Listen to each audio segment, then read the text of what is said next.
Assalamualaikum warahmatullahi wabarakatuh. Perkenalkan, saya Sisilia Melani Sinaga dengan NIM F1D1 23031 dari Prodi Teknik Pertambangan kelas A.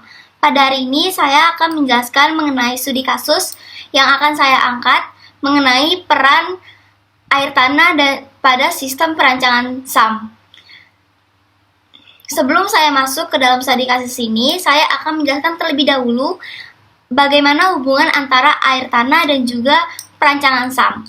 Untuk kedua hal tersebut sangat berkaitan erat, karena desain, dimensi, dan juga sistem kerja pada SAM itu dipengaruhi oleh seberapa banyak air tanah dalam sebuah pertambangan.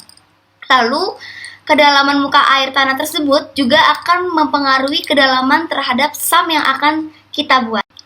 Lalu selanjutnya, karena saya sudah menjelaskan bagaimana sih hubungan antara kedua hal tersebut, saya akan langsung masuk kepada studi kasus yang saya angkat, yaitu analisis sistem penyaliran tambang terbuka pada pertambangan batubara area Blok A PT Minemax Indonesia, Satman Diangin, Kabupaten Masarolangun, Provinsi Jambi. Ada dua masalah utama yang saya highlight pada penelitian ini, di mana yang pertama itu terdapatnya akumulasi air di dasar tambang yang diakibatkan oleh hujan deras, air limpasan, dan air tanah.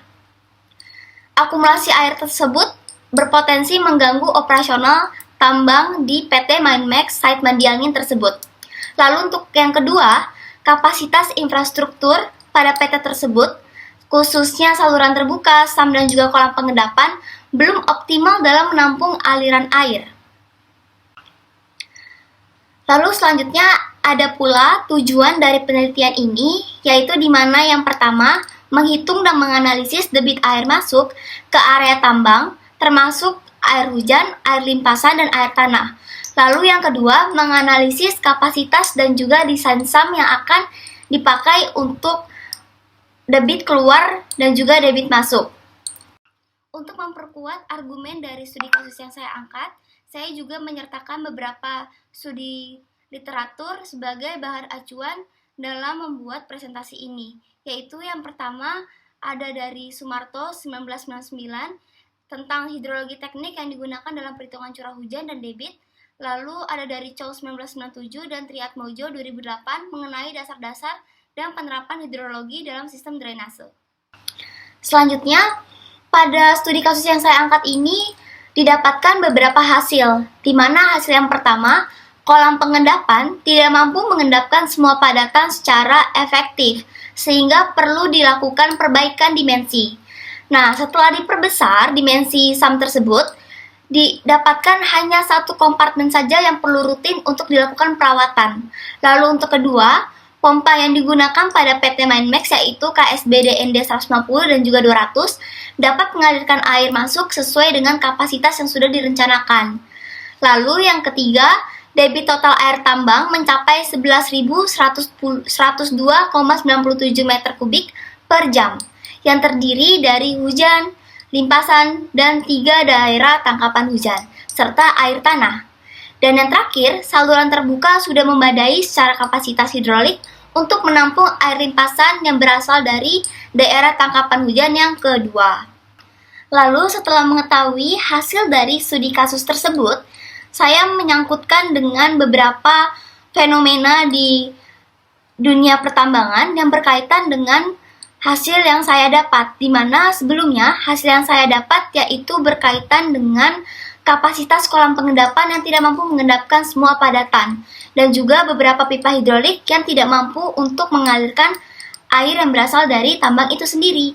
Lalu saya dapatkan fenomena yang sama di PT KPC, di mana di sini saya cantumkan dokumentasi serta sumber berita yang saya ambil dengan judul berita limpasan kolam pengendapan KPC diduga picu banjir di Bengalon.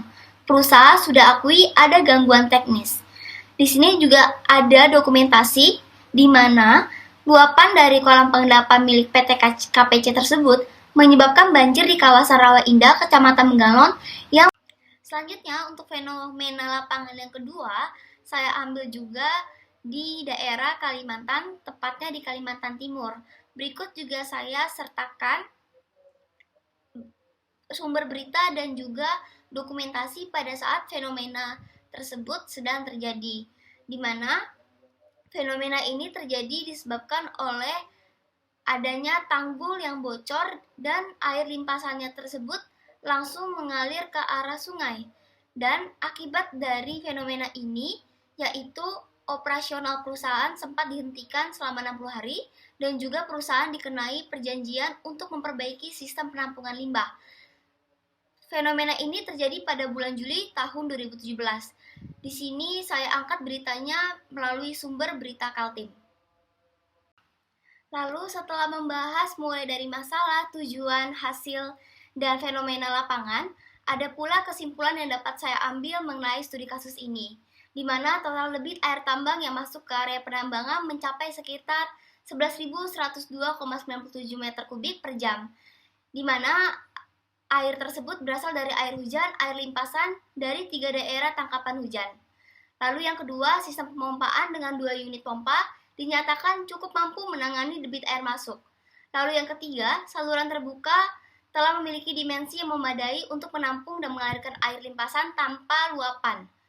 Lalu yang keempat, SAM tambang pada PT Minemax telah memenuhi kapasitas penampungan air berdasarkan volume aktual yang lebih besar dari volume kebutuhan yang ideal. Lalu untuk yang terakhir, kolam pengendapan atau settling pond dinyatakan tidak memadai, khususnya dalam mengendapkan partikel yang tersuspensi atau yang sudah terendapkan. Lalu secara keseluruhan dari kesimpulan ini dapat dinyatakan bahwasannya sistem penyaliran tambang pada PT Minemax perlu dilakukan optimalisasi pada kolam pengendapannya serta perencanaan yang jangka panjang, sistem drainase yang lebih tahan terhadap perubahan intensitas curah hujan agar dapat memenuhi pada saat curah hujan sedang ekstrim. Lalu ada pula beberapa saran yang dapat saya berikan terkait studi kasus yang telah saya angkat, yaitu yang pertama mengenai perincian tentang metode validasi hasil. Lebih baik jika dibandingkan dengan data aktual pada saat hujan ekstrim terjadi. Lalu untuk yang kedua, disarankan untuk menyertakan rencana monitoring berkala, misalnya pada saat inspeksi saluran dan settling pond setiap bulannya. Lalu yang ketiga, lebih baik untuk analisis sensitivitas terhadap curah hujan ekstrim atau efek perubahan iklim akan lebih komprehensif dalam konteks jangka panjang. Lalu untuk yang terakhir, sebaiknya ditambahkan visualisasi tambahan seperti peta sistem drainase dan juga layout infrastruktur seperti SAM untuk memperkuat narasi yang berkaitan dengan teknis. Sekian hasil presentasi saya terkait peran air tanah dalam perancangan SAM. Kiranya apa yang saya sampaikan dapat berguna untuk diri saya sendiri maupun penonton. Terima kasih. Wassalamualaikum warahmatullahi wabarakatuh.